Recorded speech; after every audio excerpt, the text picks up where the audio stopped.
మే 20, 2025 మంగళవారం ఎకరేషన్ మంగళ మార్కెట్ సంబంధించి ఏం రేట్లు పోతున్నాయి ఏమి అనేది వీడియోలో మాట్లాడుకుందాం. లేట్ చేయకుండా వీడియోని స్టార్ట్ చేసేద్దాం. ఈ వర్షం కూడా ఒకటి ఉందిలేండి. ఈ వర్షం ఎఫెక్ట్ కూడా మన అంగల్ మార్కెట్ కానీ మదనపల్లి మార్కెట్ కానివ్వండి, అంటే ఎలా ఉందంటే లైక్ ఇప్పుడు ఇప్పుడు కాయ ఇది షైనింగ్ ఉంటుంది కదా, షైనింగ్ తగ్గుతుంది వర్షం పడిందంటే. వర్షం ఎఫెక్ట్ కూడా నాకు తెలిసినంత వరకు 15-20% అయితే ఉంది. సో దాంతోపాటు ఈరోజు దిగుమతి కూడా పెరిగింది మన అంగల్ మార్కెట్కి. ఒక 15-20% మేర దిగుమతి పెరిగింది, ధర అయితే తగ్గింది. ఒక ₹50 వరకు డౌన్గా నడుస్తుంది మన అంగల్ మార్కెట్. అంటే వాస్తవాలు ఇవి. మీకు ఏమైనా డౌట్లు ఉంటే నేను చెప్పే తెలుగు మీకు అర్థం కాకపోయినా కూడా నాకు ఒకసారి కాల్ చేయండి, మీకు ఇమీడియట్గా నేను ఇన్ఫర్మేషన్ క్లియర్ కట్గా ఇస్తాను. ఇంకా లేట్ చేయకుండా స్టార్ట్ చేసినట్టయితే సూపర్ టాప్ వచ్చేసి 250. 300 అనేది 300 చిన్న లాటలు, జస్ట్ 44 బాక్సులు మాత్రమే.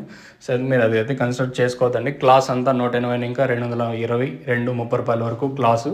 టాప్ అండ్ టాప్ క్వాలిటీ ఉంటే మాత్రమే 230, 240, 250. ఒక చిన్న లాట్ మాత్రం అంటే 44 బాక్సుల ఐటమ్ వచ్చేసి ₹300. ఇది మీరు కన్సిడర్ చేసుకుంటారా చేసుకోరా అది మీ ఇష్టం. ఒక చిన్న లాట్ మాత్రం, ఒకే ఒక లాట్ మాత్రమే. మళ్ళీ మధ్యలో 270 అంట, 280 అంతా లేవు వచ్చేసి. మార్కెట్ యావరేజ్గా అంతా ₹220, ₹230 లోపలే మన అంగల్ మార్కెట్ అయితే జరుగుతుంది. నేను చెప్పే ఇన్ఫర్మేషన్ మీకు ఏం డౌట్ ఉంటే కాల్ చేయొచ్చు. క్లాస్ అంతా 180, ఇంకా 230. మీడియాలు ₹170, ₹180 వరకు మీడియాలు.